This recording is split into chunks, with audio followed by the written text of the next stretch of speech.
మాట్లాడండి శ్రీమతి సునీతా లక్ష్మారెడ్డి.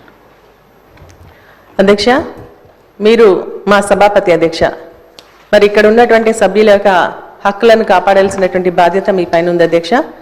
అయితే నిన్న ఏదైతే మీరు అన్నటువంటి మాటలు ఉన్నాయో, మరి నేను మాట్లాడుతున్నటువంటి సందర్భంలో నేను సబ్జెక్ట్ని ఎక్కడ కూడా డివేట్ కాలేదు అధ్యక్ష. నేను women and child welfare, SC, ST, BC, minority, rural development మీద మాట్లాడుతున్నానని చెప్పేసి ఫస్టే చెప్పడం జరిగింది అధ్యక్ష. మార్నింగ్ నుంచి ఈవినింగ్ దాకా మేము వెయిట్ చేసినాం అధ్యక్ష. రాత్రి 8 గంటలకు నాకు టైం ఇచ్చినా కూడా ఓపికతో ఉండి మాట్లాడుతున్నటువంటి సందర్భంలో తొందరగా కంప్లీట్ చేయండి అని చెప్పేసి మీరు చెప్పి మైక్ కట్ చేసినప్పుడు మేమందరం కూడా, మా సభ్యులు మేమందరం కూడా ఒక 2 నిమిషాలు ఇవ్వండి అధ్యక్ష అంటే, మీరు మాట్లాడినటువంటి మాటలు ఏవైతే ఉన్నాయో నాకే వినబడట్లేదు, నాకే వినబుద్ధి అవ్వట్లేదు, వీళ్ళందరూ ఎట్లా వింటున్నారో అని చెప్పేసి అనడం నిజంగా కూడా చాలా బాధ వేసింది అధ్యక్ష. ఎందుకంటే మరి మా ప్రోటోకాల్స్కి సంబంధించినటువంటి ఇష్యూలో మీరు ఇన్వాల్వ్ అయ్యి మరి జిల్లా కలెక్టర్ని పిలిచి మాట్లాడినటువంటి మీరే, ఒక మహిళగా నేను మాట్లాడుతున్నప్పుడు, ఒక సీనియర్ శాసనసభ్యురాల్ని, మంత్రిగా పనిచేసినాను, నేను ఎక్కడ కూడా అన్పార్లమెంటరీ మాట్లాడలేదు. ఎందుకంటే సభలో చాలా మంది ముఖ్యమంత్రి, మంత్రులు, సభ్యులు అందరూ కూడా మాట్లాడినా కూడా ఇక్కడ ఉన్నటువంటి కొత్తగా ఉన్నటువంటి శాసనసభలో కూడా నేను చెప్తాను అధ్యక్ష, ఇది ఇట్లా మాట్లాడాలా, 0 ఓవర్లో ఒకటే సబ్జెక్ట్ మాట్లాడాలా, మనం మాట్లాడద్దు అని చెప్పేసి చెప్పేటువంటి స్టేజ్లో ఉన్నటువంటి నన్ను మరి మీరు నిన్న ఏదైతే మాట్లాడినరో నాకు చాలా బాధ అనిపించింది అధ్యక్ష. ఎందుకంటే నేను ఓన్లీ సబ్జెక్టే మాట్లాడినాను అధ్యక్ష, సబ్జెక్ట్ని మించి నేను ఒక్క విషయం కూడా బయటికి జరగలేదు. మరి అటువంటి సమయంలో మీరు మాట్లాడినటువంటి మాటలు నిజంగా చాలా చాలా బాధ అనిపించింది అధ్యక్ష.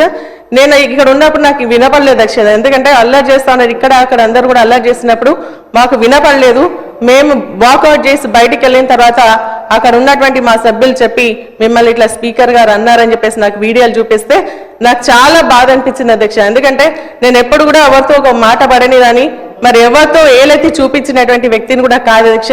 నేను డిసిప్లిన్గా, క్రమశిక్షణతో మరి ఎక్కడున్నా కూడా లాయల్గా ఉండడం నాకు అలవాటు అధ్యక్ష. కానీ మీరు నేను తప్పేం మాట్లాడిన అధ్యక్ష, మరి మీకు ఎందుకు వినబడేది కాలేదు నాకు అర్థం కాలేదు. ఇక్కడ నేను ఉన్నది మరి నా ప్రజలు, నియోజకవర్గానికి సంబంధించినటువంటి ప్రజలు నాకు పార్టీ అవకాశం ఇస్తే గెలిచి ఇక్కడ వచ్చినాను అధ్యక్ష. నేను ఇక్కడ మాట్లాడేది నా నియోజకవర్గ ప్రజలకు సంబంధించినటువంటి సమస్యలు, అక్కడ ఉన్నటువంటి ప్రభుత్వానికి సంబంధించినటువంటి ఇష్యూస్ ఏవైతే ఉన్నాయో వాటిని ఎత్తి చూపిస్తూ ఇవి చెయ్యండి అని చెప్పేసి సలహాలు ఇచ్చేటువంటి అపోజిషన్ పార్టీలో ఉన్నాను అధ్యక్ష. అదే విషయం నేను నిన్న మాట్లాడినా తప్ప మరి ఎక్కడ కూడా నేను డీవియేట్ అయి మాట్లాడలేదు, అన్పార్లమెంటరీ మాటలు మాట్లాడలేదు. అయినప్పటికీ కూడా మీరు నన్ను ఉద్దేశించి, ఒక మహిళగా నన్ను ఉద్దేశించి మాట్లాడినటువంటి మాటలు నిజంగా నాకు చాలా చాలా బాధ అనిపించింది అధ్యక్ష. మరి అది మీకు మంచి అనిపిస్తే మీరు రికార్డులో ఉంచండి అధ్యక్ష, లేదు అంటే మరి దాన్ని విత్డ్రా చేసుకోవాల్సిందిగా నేను కోరుతాను. ఎందుకంటే సభాపతిగా మా హక్కులు కాపాడాల్సినటువంటి బాధ్యత మీది. ఒకవేళ మేము మాట్లాడుతూ ఉంటాం, ఎందుకంటే ప్రజల మెప్పు కోసం మాట్లాడతాం, మరి అటు ప్రజలకు సంబంధించినటువంటి ఇష్యూస్ మాట్లాడతాం, అధికార పక్షాలకు సంబంధించినటువంటి మరి వాళ్ళకి నచ్చకపోతే వాళ్ళు చెప్పాలి అధ్యక్ష. నేను మాట్లాడేది బాగాలేదని చెప్పేసి వాళ్ళు చెప్పాలి. కానీ ఈ సభ మనందరిది అధ్యక్ష. మరి మేము మాట్లాడేటప్పుడు మీరు మాకు అవకాశం ఇస్తారు. అవకాశం ఇచ్చినప్పుడు మేము మాట్లాడుతూ ఉన్నప్పుడు సమయంలో మీరు అట్లా, ఎందుకంటే మీరు చూసిన అధ్యక్ష, మహిళల్ని పట్టుకొని మన ముఖ్యమంత్రి గారు మమ్మల్ని మాట్లాడడం జరిగింది అధ్యక్ష, అన్పార్లమెంటరీ మాట్లాడి ఇంకా కొంతమంది అయినా కూడా మేము సైలెంట్గా మా నిలబడి నిరసన వ్యక్తం చేసినమే తప్ప ఎప్పుడు కూడా మేము మరి దాని పరిధి దాటి పోలేదు అధ్యక్ష.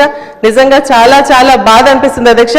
అది మీకే వదిలేస్తా ఉన్నాను, నాకు అవకాశం ఇచ్చినందుకు థ్యాంక్స్ అక్క. కానీ ఇటువంటిది మరి ప్రాక్టీస్ ముందు కూడా జరగకూడదు, ఈ సభకు మంచి సంప్రదాయం కాదని చెప్పేసి కూడా నా విచారాన్ని వ్యక్తం చేస్తూ సెలవు తీసుకుంటున్నాను అధ్యక్ష. Thank you. శ్రీమతి సునీతా లక్ష్మారెడ్డి గారు అంటే మాకు ఎన్నలేని గౌరవం. అందులో మహిళలంటే రన్నింగ్ కామెంటర్తోనే వచ్చింది. ఇది ఎవరు మాట్లాడుతున్నారు? అక్కడ కాదు సార్, మీదికే మాట్లాడుతున్నారు.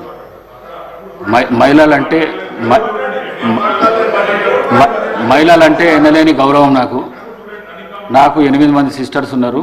నేను మహిళలను చాలా ఎక్కువ గౌరవిస్తాను. నేను ఈ సీటు మీద ఉండి నేను మిమ్మల్ని అనుకోవడం మాత్రం చాలా పొరపాటు. అది మీరు మాట్లాడేటప్పుడు రన్నింగ్ కామెంటరీ అక్కడి నుంచి వస్తున్నది. వారు మాట్లాడేది వినబడతలేదు, నాకే వినబడతలేదు, మీకు వినబడుతుందా అని చెప్పిన. మిమ్మల్ని ఉద్దేశించి వినబుద్ధి అయితే లేదు నా మాట్లాడింది అని చెప్పినా కానీ వారిని ఉద్దేశించి చెప్పింది కాదు నేను. మీరు తప్పుగా భావించిండొచ్చు. మీ మనసు కష్టపడితే విత్డ్రా చేసుకుంటాను. రైట్.